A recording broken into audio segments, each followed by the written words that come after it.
Real people, real stories, and real challenges that break the status quo. I'm your host, Josine, and welcome to Perception Paradox.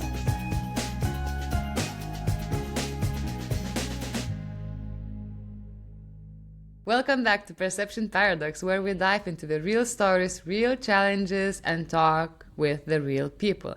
And today we're joined by Josine, who is a community architect, a builder, connector, idealist, and dreamer in action. At least that's what it says on her LinkedIn.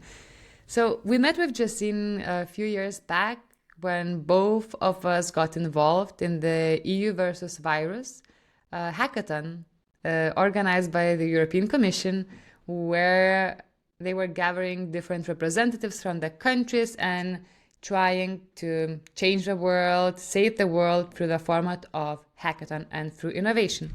So we got together and ever since we stayed in touch. And Josine is just someone who is all about community, about the regeneration, super active, doing a lot of endurance sports. And I guess that was one of the things that also connected us, like the passion for the ocean, the surf, the mountains.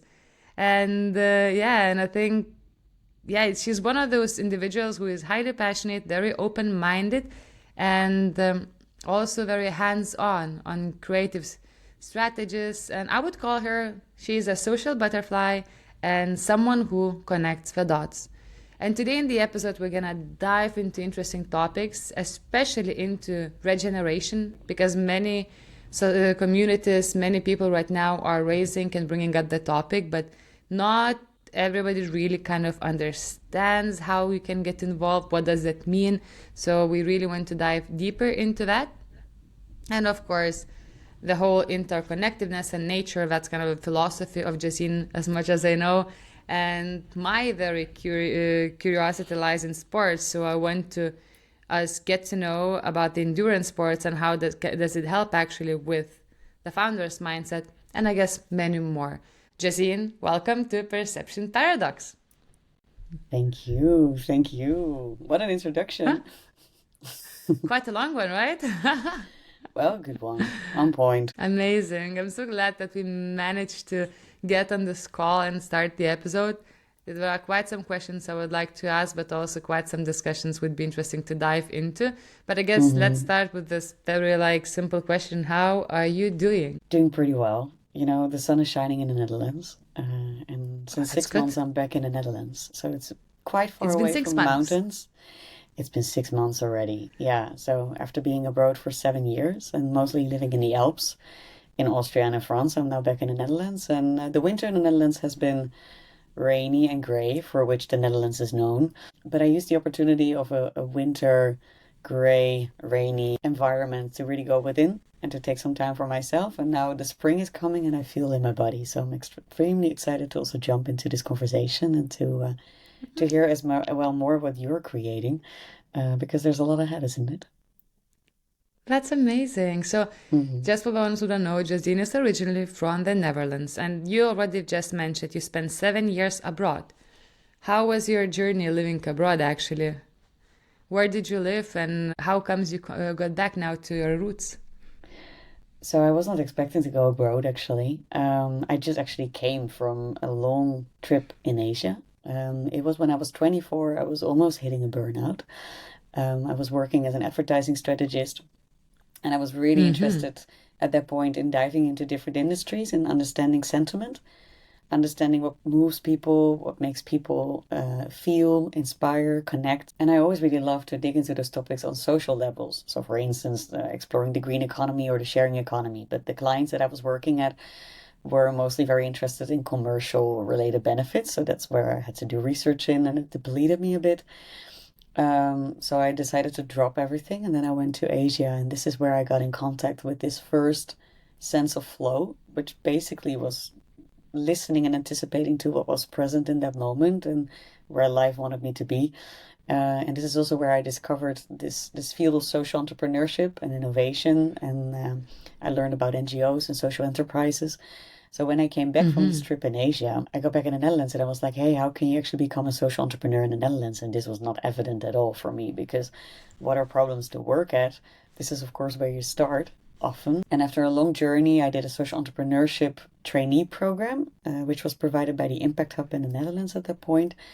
I got two main takeaways. One takeaway was there's not a lot of money in the field of social entrepreneurship, NGO, social enterprises, and there was not a lot of business knowledge as far as I could see. And I was only 25 at that point, and I thought like, do I really want to start my career working really from scratch, trying to build something up where I do not really have the knowledge yet on actually how you build those kind of frameworks?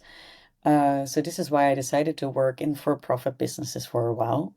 I took a job at Uber in the Netherlands. And then, out of the sudden, Red Bull passed by my horizon. Mm-hmm. And it's cool because Red Bull is pretty much a media company, isn't it? Like what they do so well is they focus on specific communities. So they focus on, for instance, the outdoor sports community, snowboarders. And what they do, they focus on that one person and they say, what is it that you need in order to get wings? Like in order to Mm-hmm. accomplish your passions and your goals. And they develop everything around a person in order to support that person in accomplishing their goals. So they create events that allow them to showcase their skills. They create academies so they can learn and practice their skills. They create content so they can speak and show their skills to a wider audience. And the only thing that Red Bull does is like, hey, this is a cool person, and they put their logo behind it, and that's it. And this formula of giving wings to people and ideas, this is something that Red Bull also started practicing in 2017 for social entrepreneurs, so for social innovators. Mm-hmm. So they started creating programs, activations on the ground in South Africa, in Johannesburg, in Sao Paulo, in Brazil. And it was a need that came from the office on a local level where the people that were working at Red Bull were saying like, hey, can we also not give wings to people and ideas that try to change their communities and their environments for the social good? And this is when pilot projects started. And in 2017, they identified that that could become a global project. So something that could Okay. scale on a global level to other markets. And I applied for a role in Red Bull, and serendipity brought me to the team that were like creating a new department within Red Bull. It was named Social Innovation. And I was Mm. hired. So out of the sudden, I moved to Austria because the headquarters was in Austria, and I didn't know anything about Austria. I didn't Amazing. prepare at all. But this is when I arrived out of the southern mountains, and I changed from being a cappuccino yoga girl in a city environment to being a to being a Heidi, a mountain girl in Salzburg. Yeah, and this is when life completely Wow. changed. Like, and ever since then, I didn't return to the Netherlands. I stayed for 7 years. No way. Just So, okay, so was it Red Bull that completely turned your life upside down in a oh yeah, way they gave about your wings to me, hobbies, and lifestyle? yeah, Uh-huh. somehow they gave wings to me as well. Yeah, because like they allowed me to just completely change my life, isn't it? Like I got that job in Salzburg, moved together with another amazing girl that I met at the selection days, and and we built up a completely new life. And it's so cool because in the Netherlands, for instance, it's a small country, lots of people, very flat, and people in the Netherlands are very much used to meet with one another within social contexts in restaurants, Hmm. in bars. That's the way and means that people often connect with one another. Whereas in Salzburg, there are not many bars. You don't want to go there Oh, yeah, for I've been there actually like once. you've been when I lived in Vienna back in 2016, 17, true, also for true, true. Erasmus for Young Entrepreneurs. So I remember I didn't know what I want to do. So all my friends were writing some business plans. And I'm like, cool, maybe I should write a business plan. So I wrote a business plan and I had actually a pretty decent idea back then. But I Mm-hmm. think I was still too young or immature to pursue it fully. So I've got the grant, I've got the coaching startup in Austria because the main idea was, oh, if we go to Austria with a friend of mine, we can just go snowboarding. And then we ended up both in Vienna, and that's how I was there. But we drove to the Genau, mountains, we genau, stopped in genau. Salzburg. Yeah, and that's the interesting thing, isn't it? Like in Austria, it's really common that you just travel for 2, 3 hours to get to a place to go skiing Oh, or to yeah. go hiking. Whereas in the Netherlands, it's already a lot of effort to take a train for 15 minutes to get somewhere. It's just it's a mindset, isn't it? And Yeah, Austria really expanded my horizon in many, many ways. And in Wow. Austria, you're not that much connecting over alcohol, although Austrians are very good in drinking alcohol as well, Oh and yeah. known for it over lunch, Mahlzeit. But they also connect a lot over nature. So they go just for full weekends, hiking to a hut, staying over in a hut, and then going back. So it's a lot of like, I wouldn't say escapism or something, but like you Mm-hmm. do work very hard in order to be able to then leave the desk and go into nature. And this is something I find sometimes difficult now to find in the Netherlands since I'm back. But ever since the sun started shining and nature is flourishing a little bit more again, I see lots of opportunities for escapism in the Netherlands as well. So that's why I'm starting to feel That's better and great. better. Yeah. Okay, I'm happy to hear that. So before I continue now diving into some questions about your further experience since we got here, you mentioned that your trip to Asia when you were 24, you've got a burnout working for an agency, which is an early age to get a burnout. What's happened in Asia? How long you were traveling, and what made you to look into the social enterprises and a bit try to find the kind of a new purpose of your life? Was there some specific activities, environments, or you just simply allowed yourself to embrace the presence? So I did leave the Netherlands at that point. Like I decided to finish my master's. I finished all the jobs, but I literally at one Mm-hmm. point just dropped the mic and I left. And the reason that I did that is because I felt that I was so stuck in certain structures. And those are partly structures that I've created myself based on my own expectations of myself.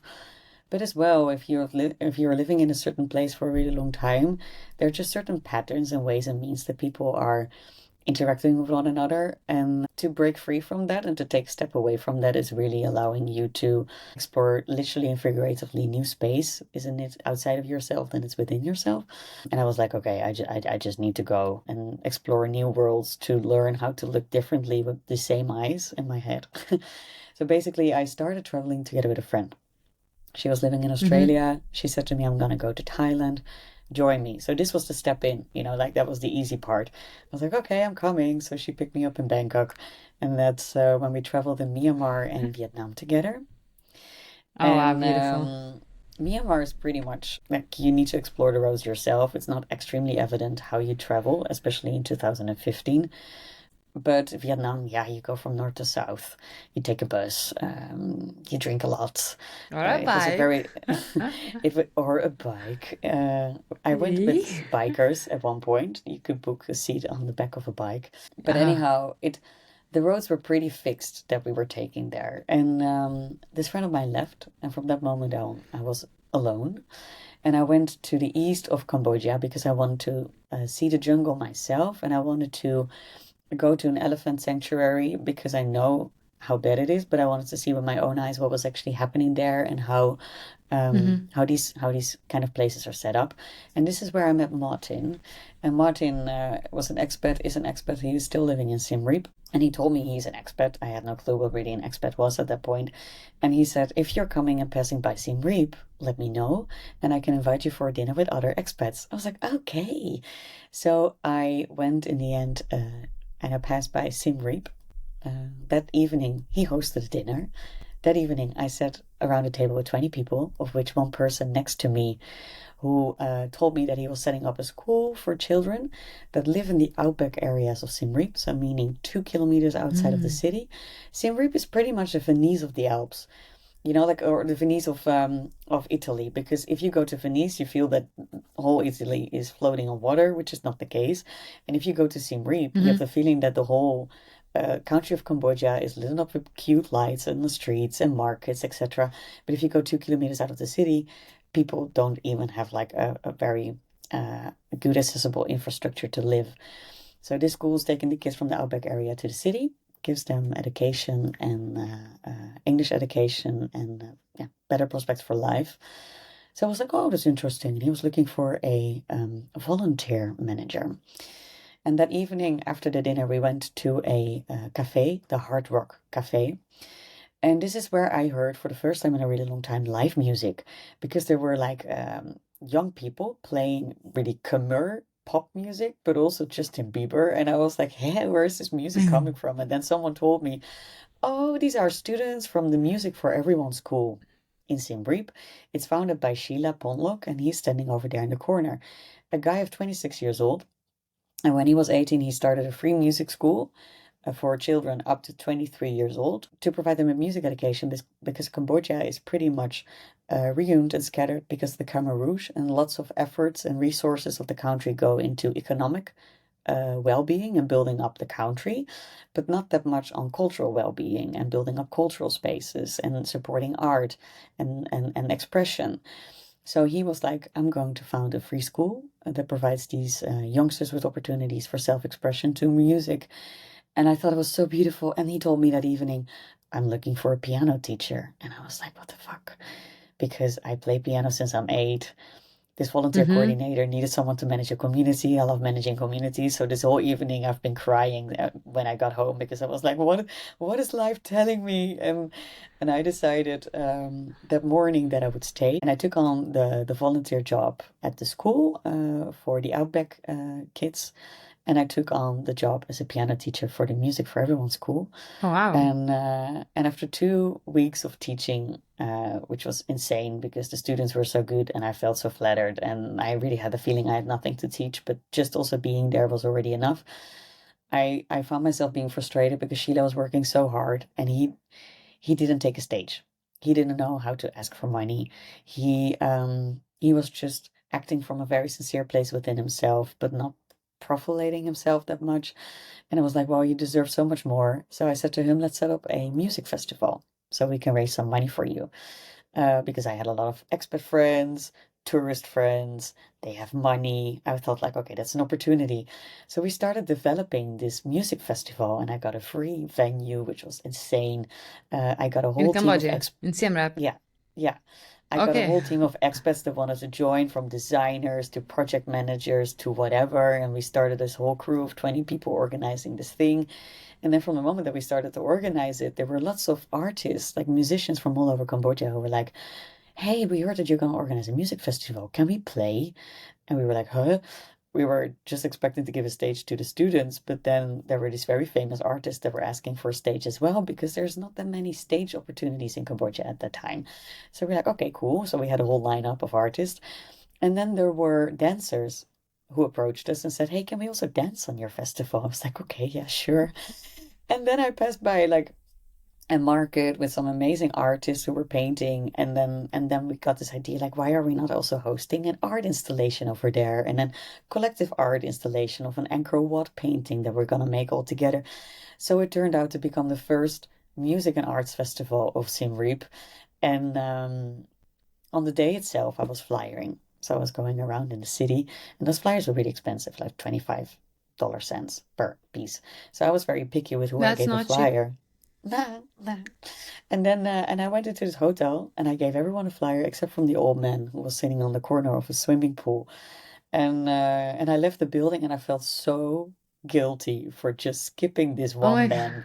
So I went back in and I gave him a flyer. I said, hey, this evening there's a music and art festival in Siem Reap. Would be great if you want to join. And then he looked up to me and he said, oh, I would be delighted to join. Thank you so much Oh. for this invitation. So I was like, okay, well, you old man. And then in the evening, the night was rolling, everything went well. And then he arrived and people approached me and they were like, Josie, did you see who just entered the venue? I was like, who did just enter the venue? Yeah. Yeah, he. It's like this old man. I was like, yeah, Scott Povey. I was like, who is Scott No. Povey? And then they were like, yeah, it's the old saxophone player of Frank Sinatra. And I was, what? Oh So my I God. went towards him and I said, what are you doing here without your saxophone? And he started giggling and he was like, yeah, I didn't want to like show off and stuff. I was like, go back to your hotel and get your saxophone. So he took his saxophone and then he went playing with the Boogie Woogie Band later that evening. And like, long story short, life was flowing. It was insane. Everywhere where I went, things were just appearing. Like I was sitting in a bar and talking to a stranger next to me. And the day after I heard that this stranger donated $250 to the school, just by and I didn't even know. And so many resources came our way, and I just knew that I was doing the right thing at the right time. And Hmm. this was my very first social entrepreneurial project that we were developing just by identifying a need on the ground, straight away anticipating to it, getting a community on board of people that can support, creating the best carrying power as possible to lift that project up. And a week after the festival, I left because I realized that it was not my purpose to stay. And it was so tough to leave. But I had the feeling like, yeah, the community should not be dependent and reliant on me. I just provided a framework now for them to take it to the next level. And I'm still engaged in some way, somehow. But I left with so much like new knowledge of myself and power within me, and also like a curiosity to find these kind of projects in other places where I go in the world. And I think I managed over the course of the years. Yeah, but this is where my social entrepreneurship journey started. Yeah. That's so beautiful. So you spend like there like around what, 3 weeks, 4 weeks, or even longer, no? 2 months. 2 weeks teaching, 2 months. So you've been 2 months there. Yeah. Were you working, or you just had some savings and then you decided, okay, I'm all in here to open my heart and discover some new directions? Well, in the Netherlands, when you study at that time, you need to pay every month a study fee. So you need to pay the studies for that year. But if you are paying for studies, you can also get a student loan. And the student loans are with zero interest rate. So I decided, although I was not studying anymore, I managed with my thesis writer that I did not have to submit my thesis yet because it was not completely finished. So I had to resubscribe to a new year. And because I resubscribed to a new year, I had access to a student loan. So I got a student loan of like, what is it, 15,000 euros of that year. But it allowed me to travel. And now I'm still paying back Amazing. The cost of this. But it got me to such a higher extent of myself. So this was the best study possible. So Beautiful, beautiful. No, it's always very interesting, like for everyone to think outside the box, because there's always an opportunity and there's always a way you can make it work. And wow, that's a truly inspiring story with you just jumping hands on and finding your strengths. And then when you went back, we just left you in the Red Bull, right? You started working in their new social innovation department. How was your experience there? Because it was kind of the corporate, well-known brand that's opening up something very new and not familiar back then for the corporations and such big brands as even Red Bull.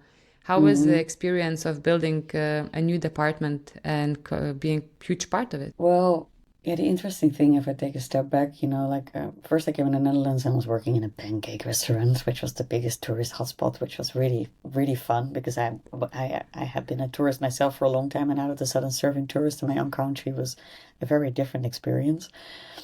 Worked for Uber for a little while, and then I got the job at Red Bull.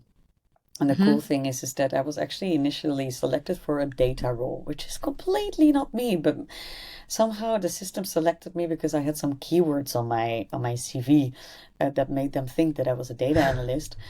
And in the conversations that I had with them in the interviews, we just had really beautiful conversations about Red Bull's presence in Asia. And I asked them like, hey, why is Red Bull actually not present in Cambodia? Because it's a country that is so much in the need of financial support and facilitation of programs that could support the development of cultural development, because that's very much on a less higher priority than all the other means. So you could be as a brand so valuable, so why are you not there? And these conversations eventually led me to the role that I had. The foundation of this connection that I felt to the brand from moment one has been very sincere, because the people that are working at the office, they all share one common thing, and that is a very strong passion and belief that you can make a change.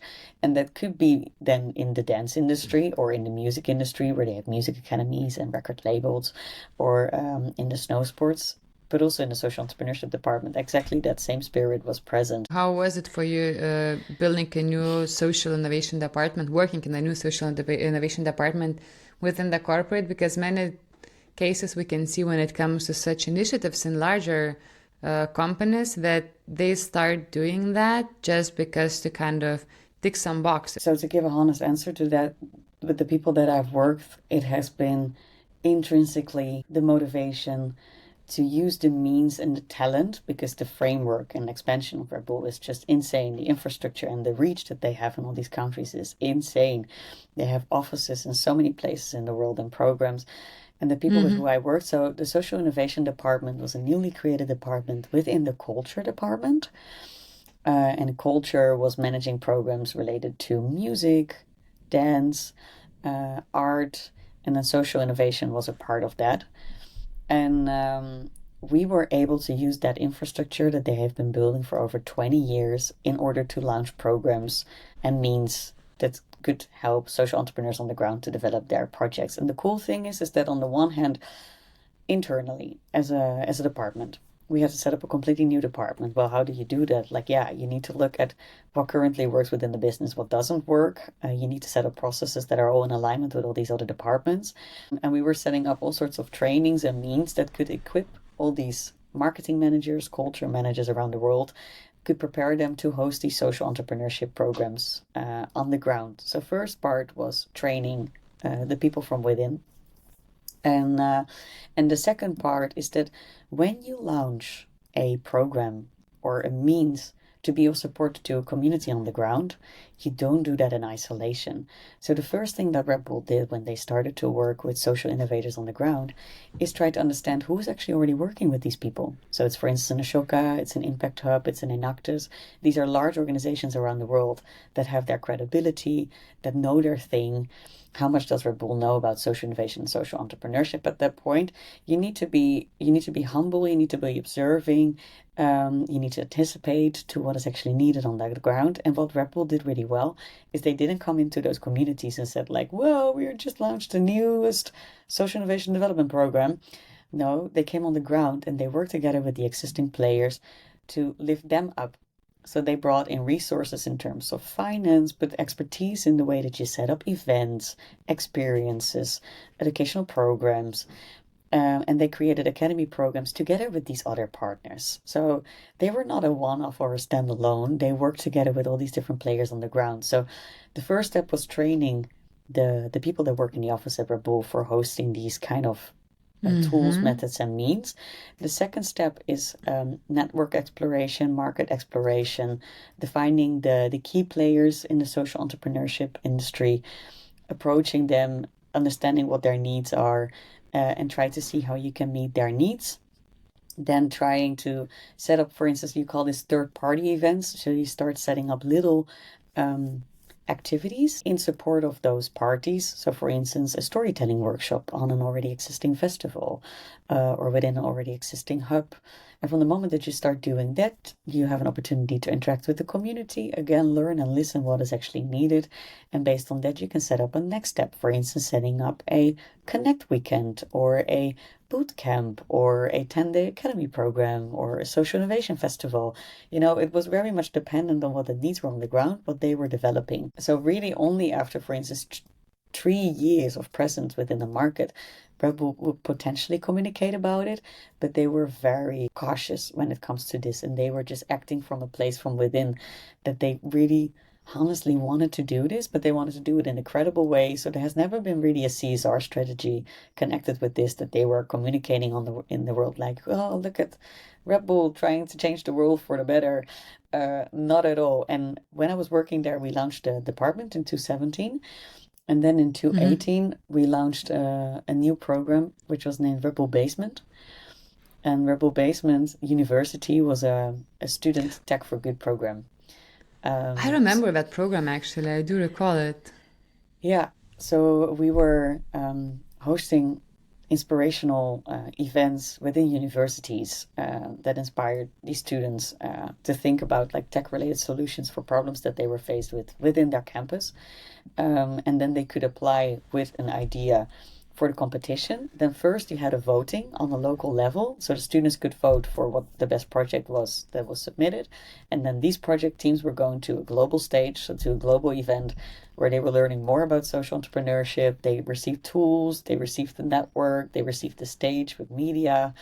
And this is how Red Bull was helping these students to become change makers by literally just providing them with the stage and means to do so. So yeah, step by step again. How much do you think this whole experience contributed to yours as a founder journey? Because when we met during COVID times, I do remember, I think I'm not sure if you were still working for Red Bull or not. I think not really. but you had a lot of different things on a side, like some kind of academies, education, workshops. You later on you became a professor at university and had your course. How did those side activities and kind of founder activities came into your life? Were you always active on a side of your regular full-time job, or it came along the way when you kind of started realizing what else you would like to do with your life career? You can call it restless. You can also call it Restless. ADHD.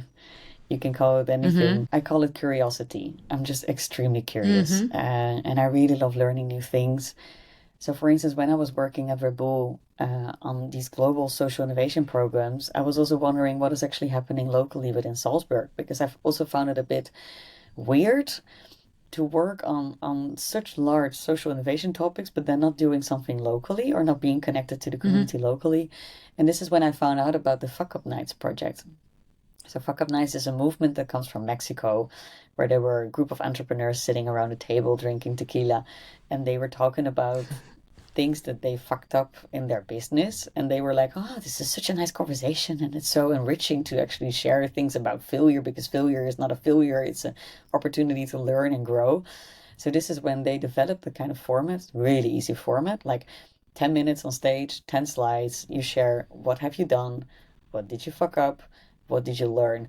And it's a very entertaining format where you have three entrepreneurs in an evening on a stage sharing their failure talk and failure story.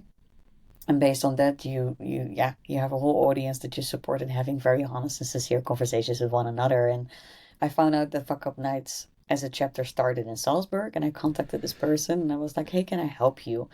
So I helped her on a voluntary base to build up the movement in Salzburg, which was really cool because I learned a lot, of course, about marketing and very structured program development within Verboel, because it's a very professional corporate to work at. And this also helped me to then be a very valuable and meaningful support to this entrepreneur on the ground. And as well, when I left then eventually Verboel after 2 years, this volunteer work that I was doing at Fuck Up Nights helped me to actually integrate locally in the Salzburgian community, in the entrepreneurship ecosystem in Austria.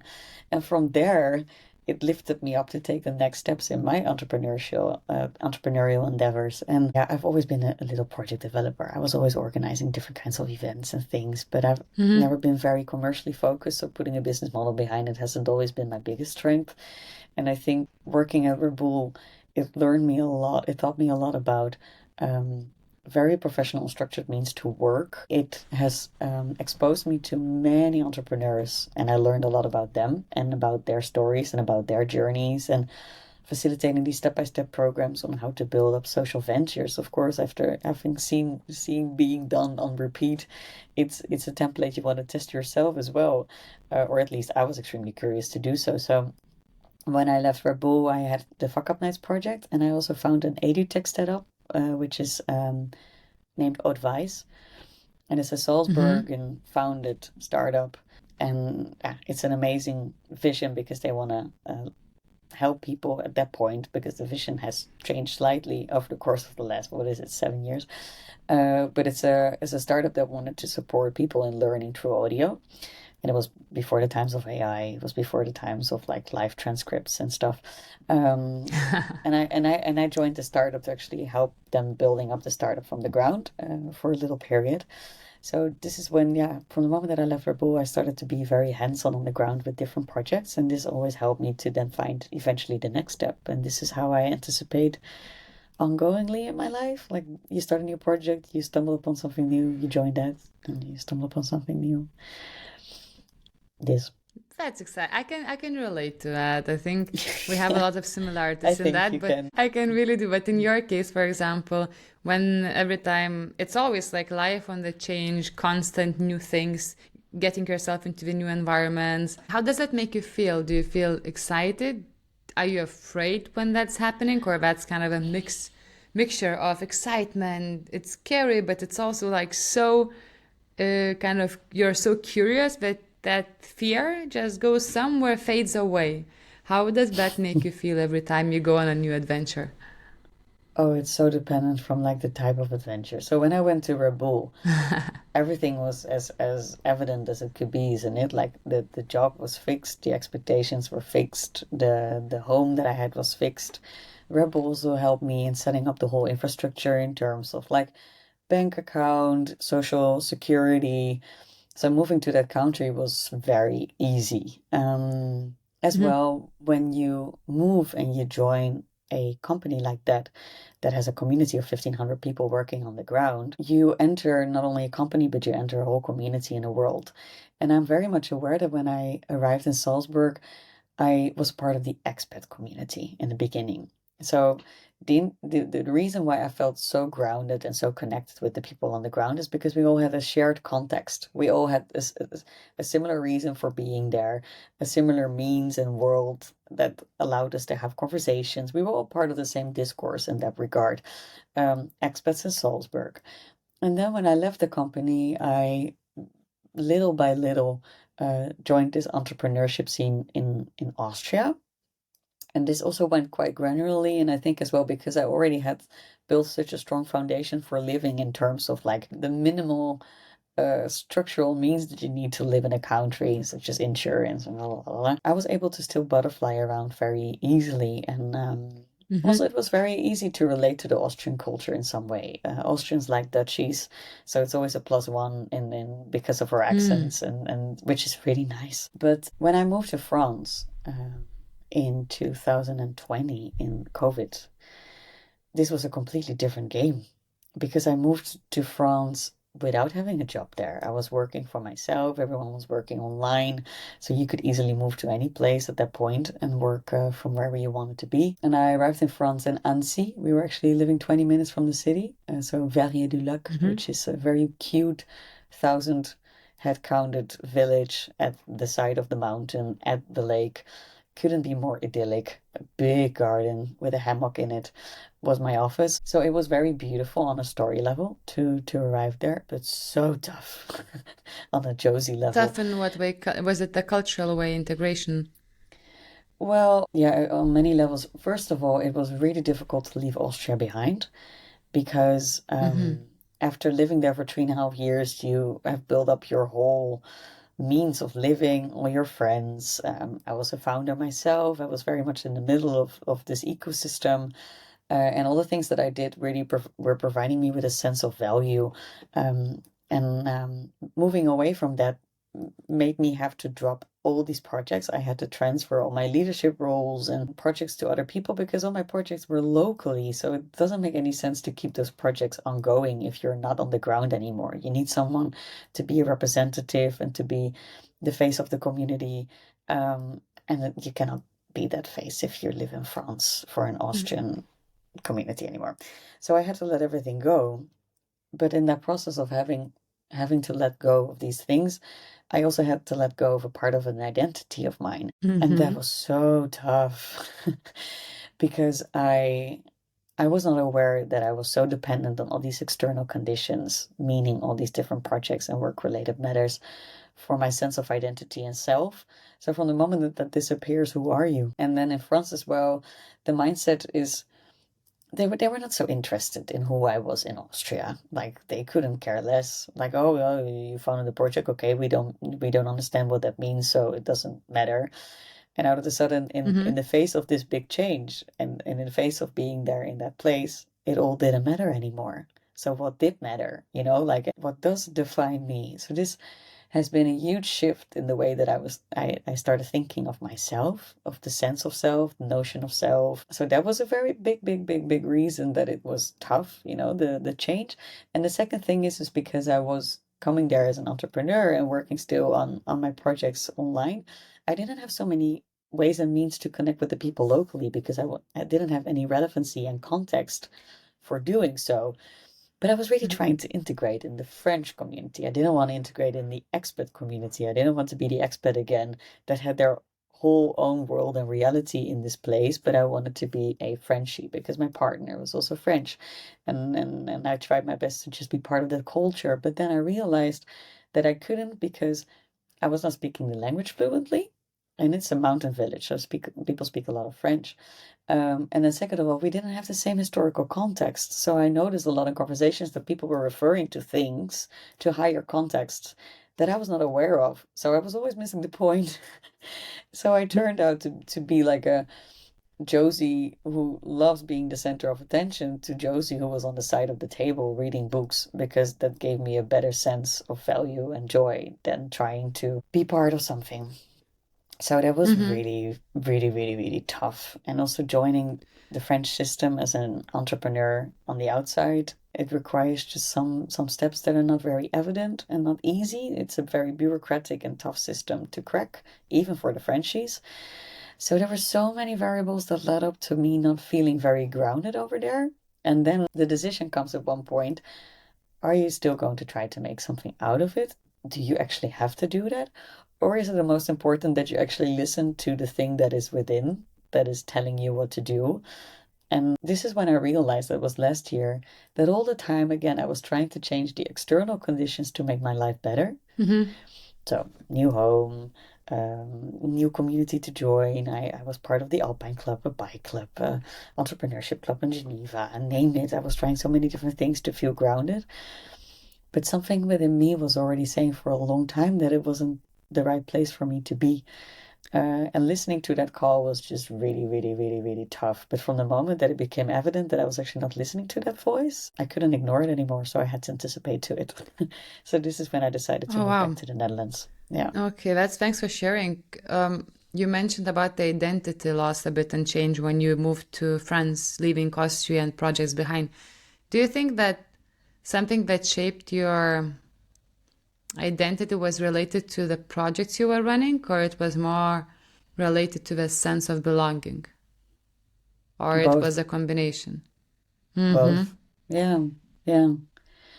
Um, I was not And able to find that carrying power within myself. I found it through the project and the means that I was part of. That sense of mm, belonging and that sense of connectedness with myself came by building up those connections outside of myself. And I was completely overlooking the most important part of connectiveness, which was the connectiveness with oneself. And it sounds so cheesy, but I got to understand that I was meeting a lot of people outside of myself, but I was not meeting myself in my unmet places. And you cannot expect anyone to do that for you. You need to open those rooms within your body yourself.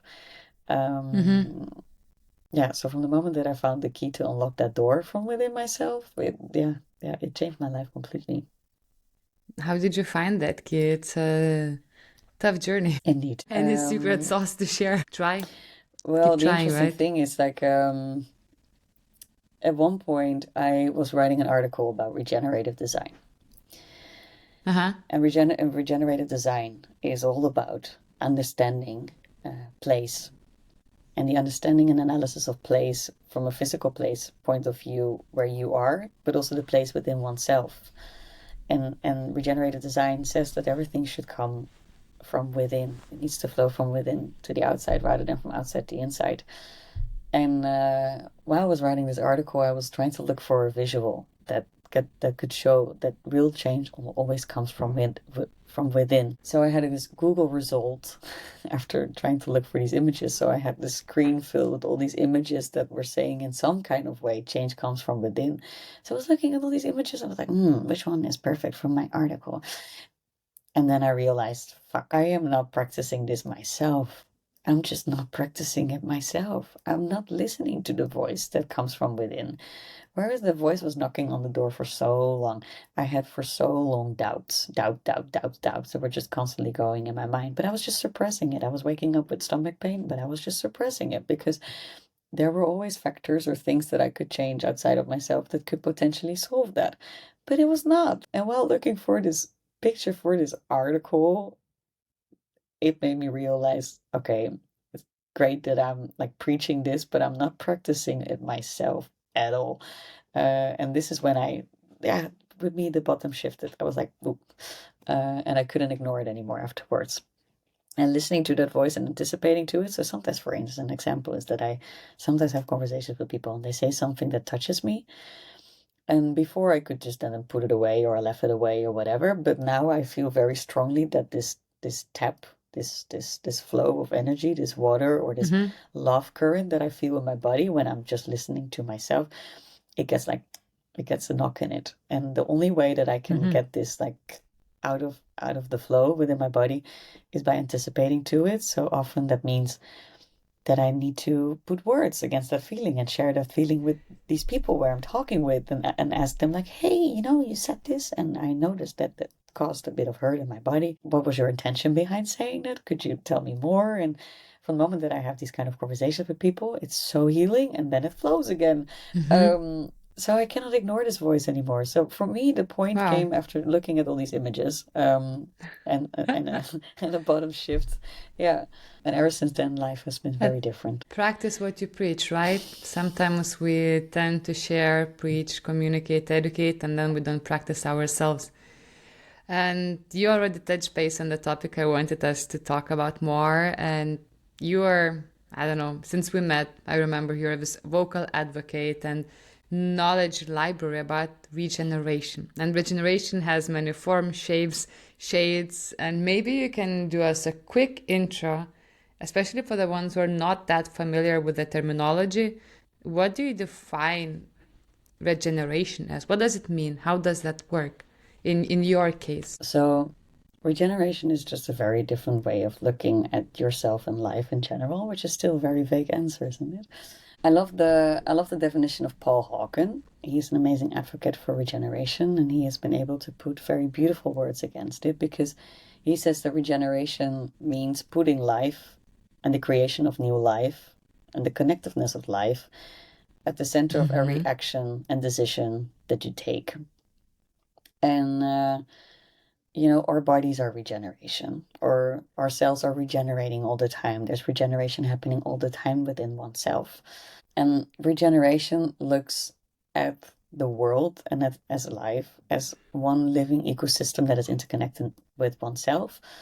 And it puts us as humans in the role of being observers of these ecosystems and being of support in reinforcing the health of these ecosystems. And I always love to explain regeneration and the difference of regeneration and sustainability with the following example because it helps me a lot.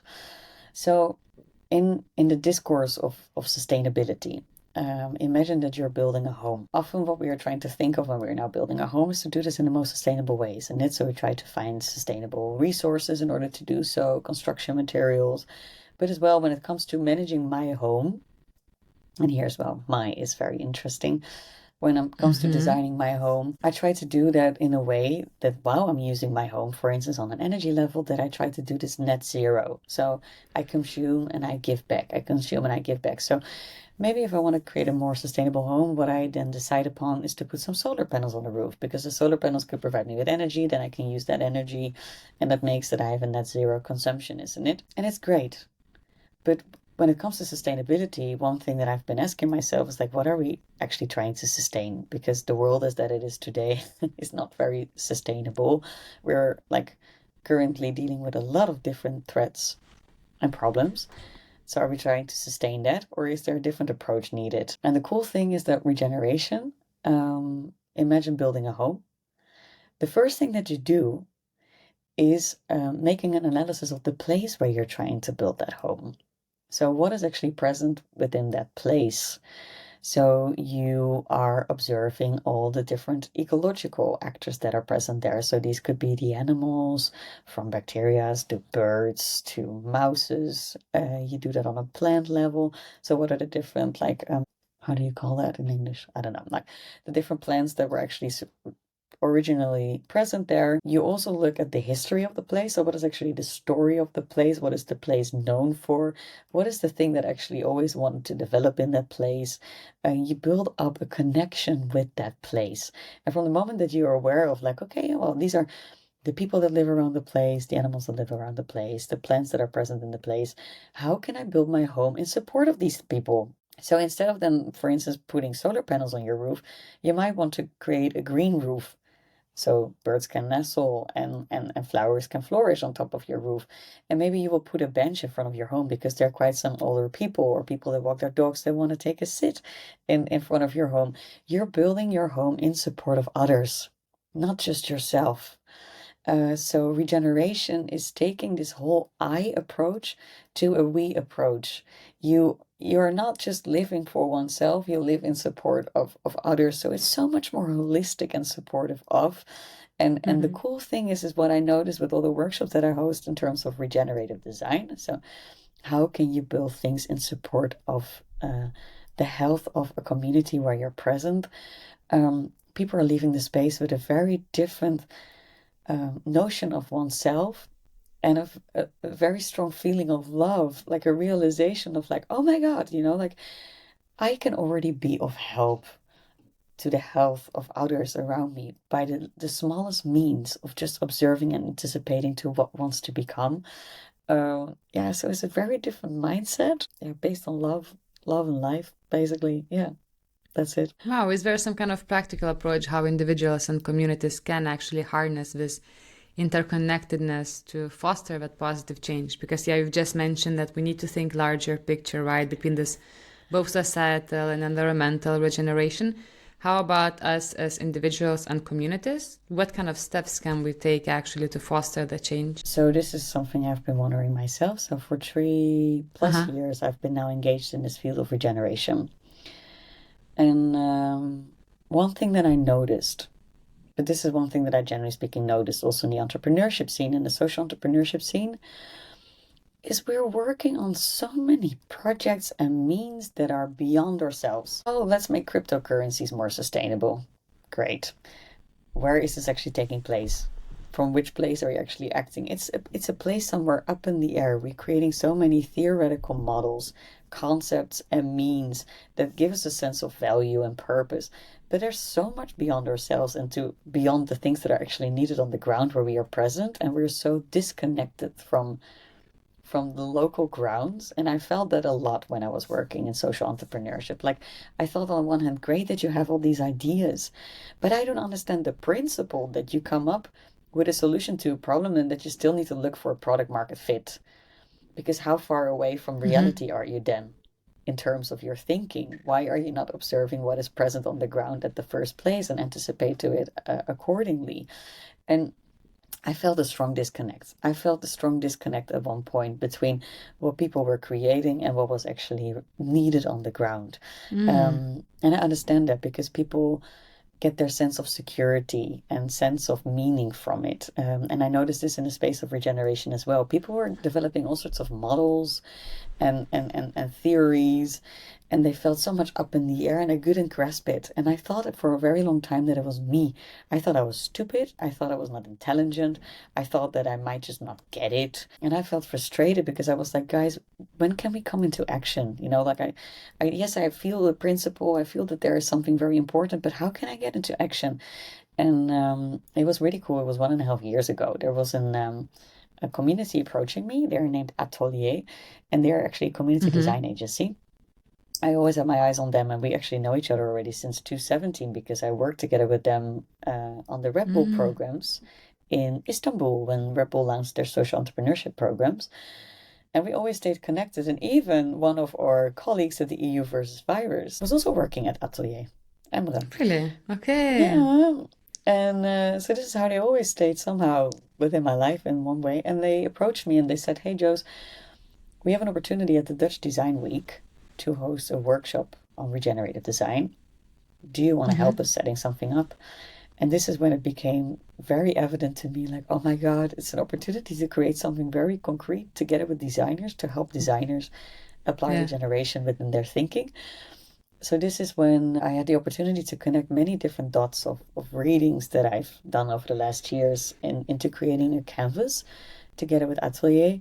It's called the Regenerative Community Design Canvas, and it's a four-step approach to applying regenerative thinking within already existing projects or with new projects. So, for instance, if you're an entrepreneur and you have an amazing business, the business is present in Amsterdam, for instance, there's an opportunity Mm-hmm. to use this canvas and to re-evaluate what a regenerative thinking could mean for your business. So, for instance, the first part of the canvas is guiding you to understand what was actually the intrinsic place that I started my project from. What is it that I felt that I wanted to move forward? What came from within me that I wanted to put out there? Step one. Step two, what is the place that I actually build up my business? So Amsterdam, what is the history of the place, the geographical history of the place, the way that the water currents flow, the way that nature has developed, the story of the people, the culture. So you tap into that story and you define that. Then the next step is to observe what are all the actors present in the community. So from a nature perspective, an ecological perspective, also an economic perspective, like what are the different kinds of businesses? What is it known for? But also the people. So are there a lot of older people or young people? Name it. You map that out. And then the last step of that first part of the canvas is what is actually their potential? So think of, for instance, someone who's walking their dog in the evening. What is the potential of an actor like that? Well, these people are out there in the middle of the night. They serve as a security means, observers. They also need safe spaces to be able to walk, of course, and nature for their dog. But from the moment that you start to look at something from a potential perspective, love starts flowing within yourself because you start to think like, hey, how can I be of support to that actor, to a butterfly, to a mouse, to a spider? A spider in your home is simply a sign that you have very good air quality. Oh my gosh, these are the best indicators. You should leave them there because they can be of such a great support also to the health of the ecosystem of your home. From the moment that you start looking at these actors from that place, Mm-hmm. you also start to see like, hey, how can I potentially develop new projects that could be of support to them as a business, but also how can I include them into already existing projects? And it makes the way that you run your business so holistically more meaningful in some way, or more meaningful is a little bit of a judgment. I don't mean it in that way, but wholesome. And so we've run these experiments with this canvas now with different groups of people. We've run it with entrepreneurs with already existing projects, but also people that wanted to create new projects, and it's going pretty well. Like it's fun. It's a lot of fun, and people leave with a little act out of the workshops, and this is when the spark starts, isn't it? This is from where new Yeah, things can grow. amazing. Was that design week kind of a pivotal moment when you kind of made a decision to focus on regeneration? It kind of a bit sounded like that you finally found, okay, that's where or that's where we can make this action. Or was there some other moments where you're like, okay, regeneration is something where I will continue my journey? Well, yeah, before I helped with setting up a community. It's named the Regenerative Alliance, and it's set up Uh-huh. by a group of people, of entrepreneurs that were working already within business or have their own businesses, Mm-hmm. and who identified the need of making regeneration more understandable, but they were still very much doing it on a conversation level. And I helped setting up that community in means of like its infrastructure. How do people connect? What are means that they need in order to develop? So this was my first step in making regeneration more applicable. Then I helped actually with the book launch of Paul Hawken in the Netherlands. It was a very Oh, small wow. contribution that I was able to do because I was able to just help the team with something very small, but it was for me the That's first incredible. opportunity. Oh my gosh, it was so cool. There have been amazing organizations in the Netherlands working on translating his book to Dutch. And then they had a whole weekend where Paul Hawken came over and he met the Dutch community and he presented his work. And oh, it was such a weekend of love. And I was just there to take notes. The only thing I had to do was taking notes and then help writing a Cool. little summary of the weekend. So that has just been my contribution, but it has been a way and means for me to, of course, start acting in this field of regeneration. And I took a long time to learn. So, for instance, I joined the course of the Regenerators of Laura Storm. I also joined the Regenesis Institute for Regenerative Development in a course. So I did a lot of incubation work myself, and I read a lot of books. And it's the Dutch Design Week. This assignment made me feel empowered that I could act from a place Mm-hmm. from within and that I could translate everything that I learned into something that could be of meaning to others. And I think it's the trust that Atelier gave me and the amazing team of people that were so complementary to me that made this possible. And yes, this has been the start of feeling more secure as well. Like before is that I said I felt so insecure because I thought I was stupid for not understanding and comprehending regeneration. But then I realized, no, Jose, the rebellious part of you is actually in the need of some concretization. So let's make it. And the thing that I want to reinforce and hope to inspire people is just start doing. We often just stay in the Mm-hmm. state of motion, which James Clear says in his book so well, Atomic Habits. He says we often stay in a Mm. state of motion, which is just the preparation phase, and it's because we are afraid to act. But from the moment that you start acting, you start to move something literally and figuratively forward. So instead of just preparing your pitch as an entrepreneur, get it out there, present it, because this is when you get real life feedback and things start to develop and grow organically. So this is also Mm-hmm. what I want to support people in doing so, because we are regeneration. Regeneration is in the DNA and blueprint of us as humans. We just need to become more aware and conscious of it. And I love working on this field of consciousness. That's Totally. what really Mm-hmm. drives me. Oh, this is so great. And exactly, you just need to make the first step. And Hmm. it does not have to be the major one. I don't know, quitting your job, moving to another country. It's all about just slowly getting into the action, and then one thing leads to another. Oh, it's truly inspiring how you got into this whole regeneration and how there are different phases of this whole journey, from Hmm. trying to learning to getting into action. And if I'm right, you also created your own academy focused on that, or opened up. Hmm. Yeah, it was last year, Yes? Can you tell October. us more about that? We Mm-hmm.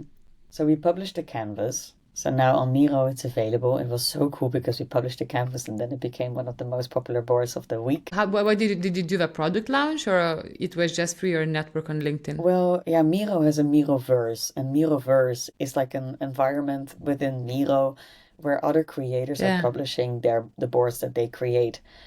And Mm-hmm. yeah, when this is being picked up by the community in some way, Miro is then highlighting it, and from the moment that they are highlighting it, more people are able to see it.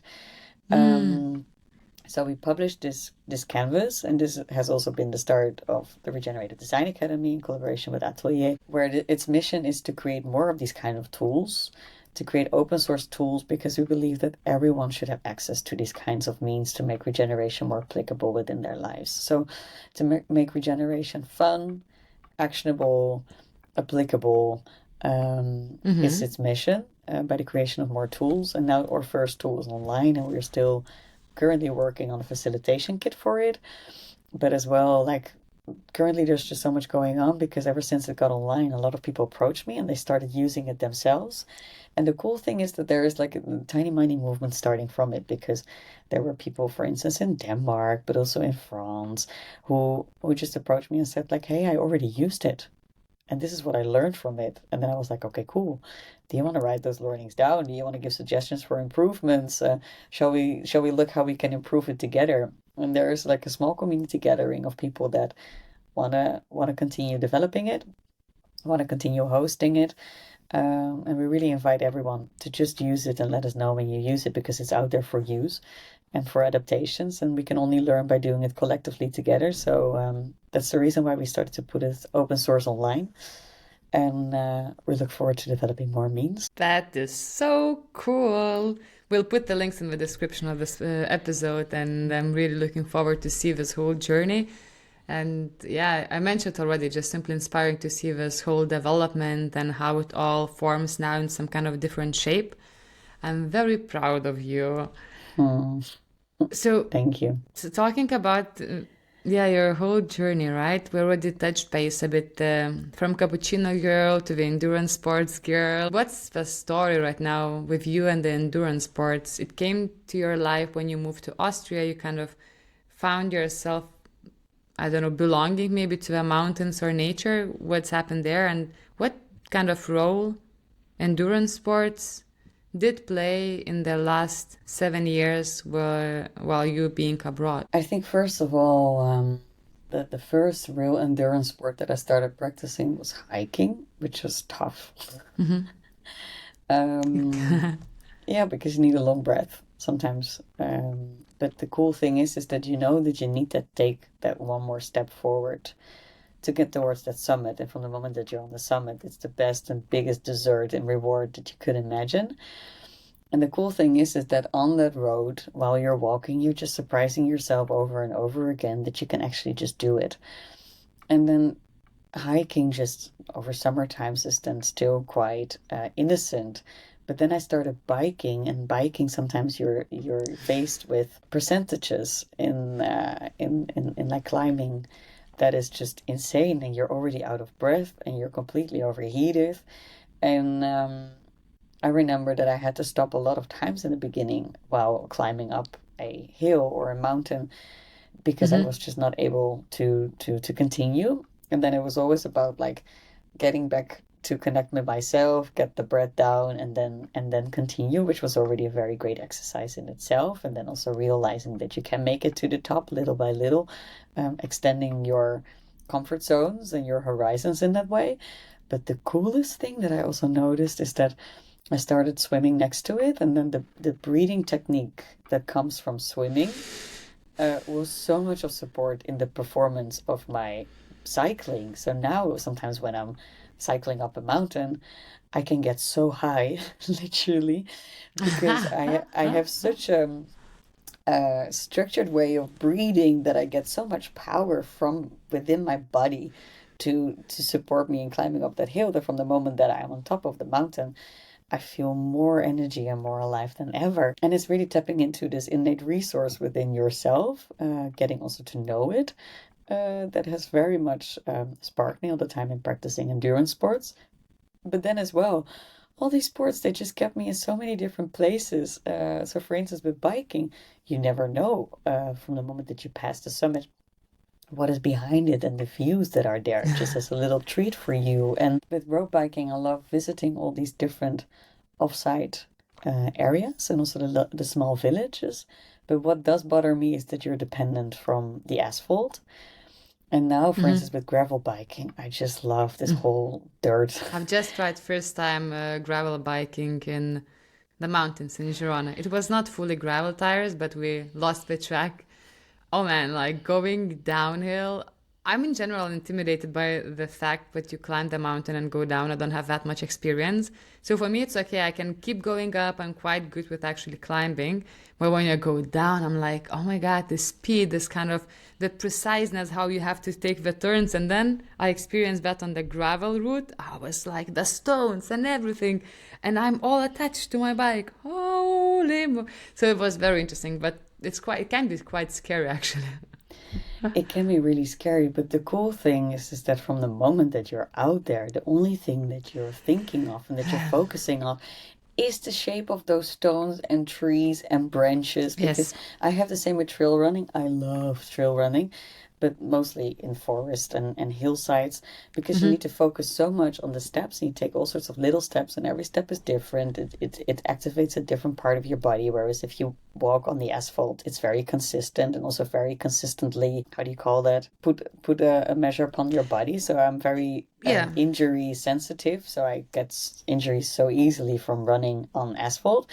Whereas if I'm jumping around in the forest like a little monkey on ADHD, it's just insane. I get so much body strength, muscle strength out of it, and the breadth of the places and the spaces that you visit while just running is insane. Like I was reading the book Born to Run, which is a Oh, very I've beautiful read that book. book. It's pretty cool. Yeah. I It's really really liked it. It's cool. very beautiful. This is exactly how I feel about running as well. It's part of Mm. us, but it took me a really long time, honestly. For all those that are currently listening to the story, I've been going through some deep troubles until I finally got to the point that my body was strong enough to be able to host all these kind of activities. And it was so frustrating because I used to run 4 kilometers and I was out of breath or my shin splints started hurting. And it took a long time for me to find that twist and to find a kind of structure that allowed me to build up the muscle capacity to do so. But the only thing that I Mm-hmm. can say is embrace the journey, first of all, and then second of all, try to find some expertise and specialists around you that can help you because everyone is able to build up these endurance capacities. I'm 100% sure, but it's about a step-by-step Yeah. approach and also having just accept the process in doing so. I run my first half What marathon this can... year after 6, 7 years. Congratulations. Okay. Merci. I still haven't done it properly. I'm this kind of crazy girl who does things without thinking in a way and then Mm-hmm. suffers sometimes the consequences like Yeah, last year, like, oh, I was in Singapore. I'm about to leave. Oh, there is a half marathon happening on Sunday. I haven't run for ages. I'm like, okay, cool. I'm just gonna do it. Like, yeah, cool. Good that I had no injury from that, but I really want to do the half marathon with a proper preparation when once my back pain that I'm currently experiencing is getting back. But I have a question for you regarding the endurance sport actually. What kept you going to get better, and why did you decide to suffer? Because at the beginning it's hard when you get into such sports without previous experience. What kept you going to get better and to embrace the sport? I think Where did you get that inner power? the first answer that comes to my mind is my deep, deep, deep will and wish to view more sites in the world. So there are some amazing trails, there are some amazing climbs, and I want to be able to do them. And Mm-hmm. knowing that setting all those kind of like concrete ambitions for myself are the fuel behind then everything that I do. And I notice how it is of such a support to be clear on something like that.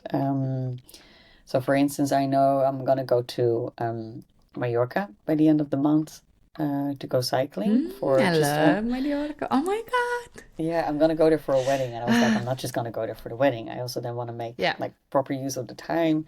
So I booked some extra days, and I'm going to do a cycle tour. beautiful.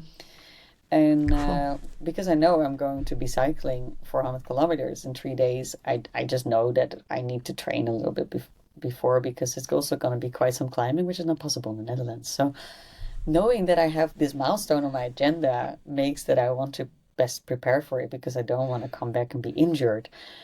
So Mm-hmm. this is what keeps me going, having these kind of ambitions, because it makes it so playful. That's it. Like I love to play towards something. Mm-hmm. Yeah, so that helps me. Like a life is a playground. I always like to say that. And it's up to Hmm. us how we're gonna design it and what kind of rules we're gonna set. Indeed. Beautiful. That's super inspiring. Since I also witnessed your whole sports journey, you climbing the crazy mountains, riding the crazy routes.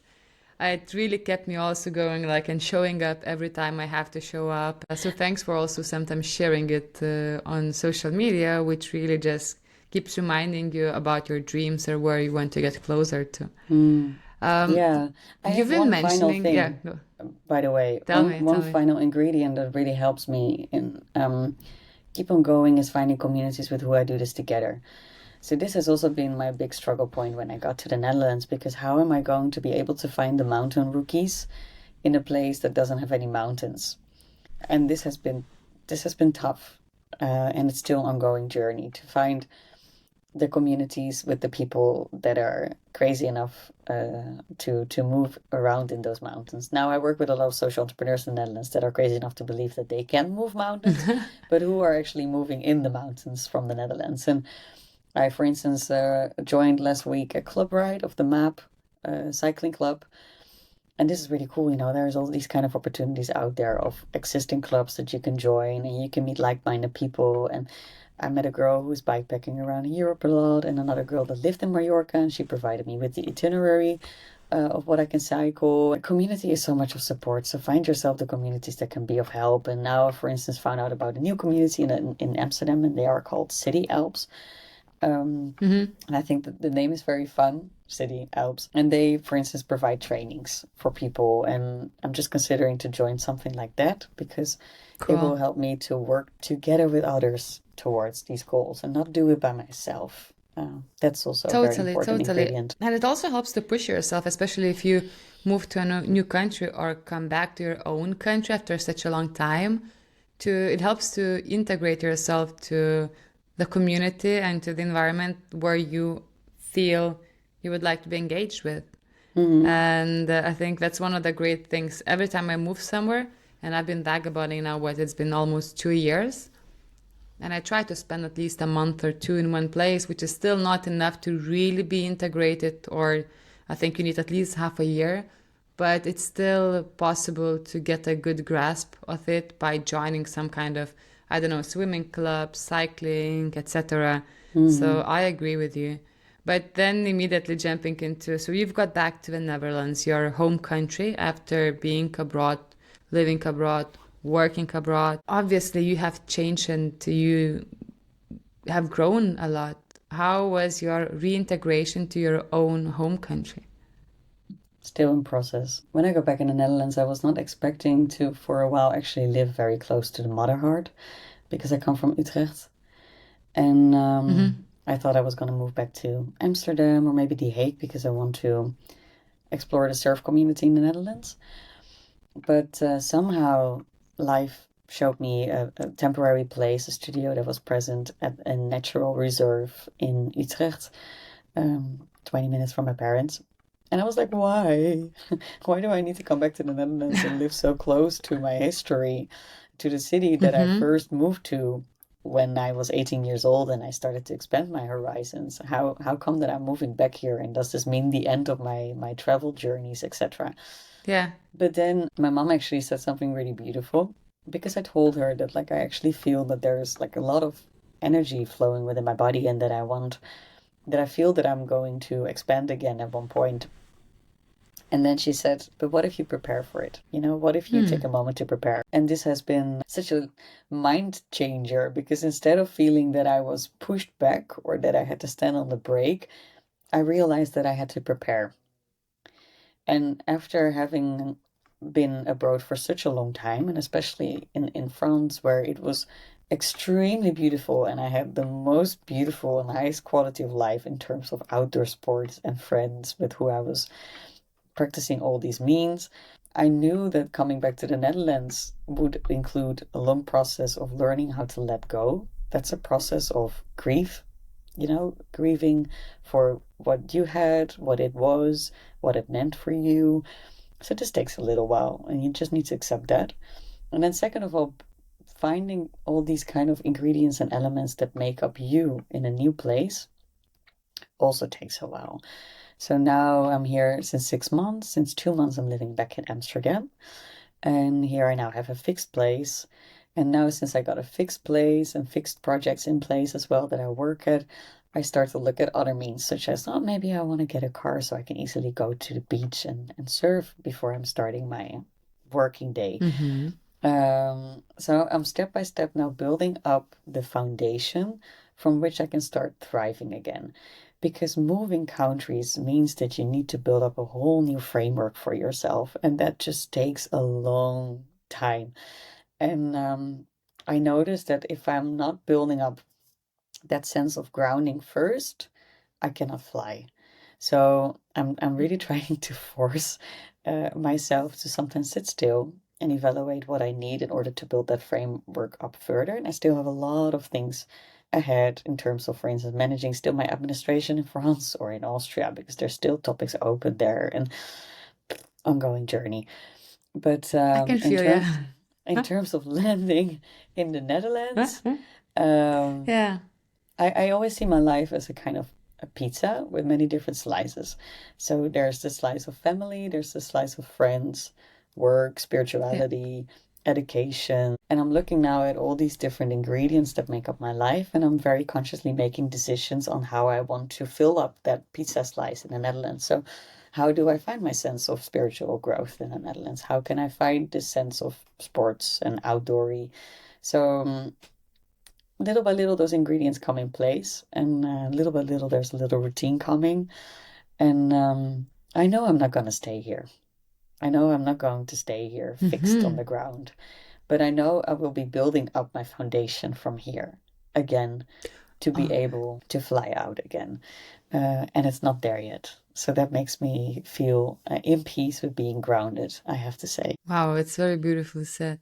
That would be even the perfect way to end this episode, but there is still in the back of my mind one question I wanted to ask as well, because you were mentioning several times, and that's one of the topics I've been digging deeper and deeper because of, I don't know, just life started bringing it to me, neurodivergent in talents and neurodiversity. You've been mentioning ADHD a lot. Can you tell us more? So, what's the role of ADHD in your life? And you mentioned you have one. When did you realize that you might be neurodivergent? Oh my gosh, that's a journey on. That's a podcast on itself. Oh, yeah. Well, it was actually last year I was with friends on a little holidays on a camping. And one of my best friends, she's a psychologist. And I was explaining her one of the troubles that I was facing, and then she started laughing and she made a joke and she said, "Jose, did you really never consider that you have ADHD?" And I was like, fuck that. Don't put a label on me. And the first thing, yeah, and the first thing that I actually thought is like, okay, I indeed never actually thought of it. And then second of all, oh my gosh, is this the explanation for the way that my brain works? And honestly, until last year, I always felt really alone in the way that I was thinking and doing. I thought I had a very bizarre but funny brain, and I felt that my brain was really different than many others around me. But that feeling also gave me a sense of security. I was like, well, at least I have myself. That's always what I thought. Mm-hmm. And then realizing that I might be part of this group that they call ADHDers made me out of the sudden feel less special. On the one hand, there was a feeling that came up, but then that very quickly converted into, oh my God, I'm not the only one.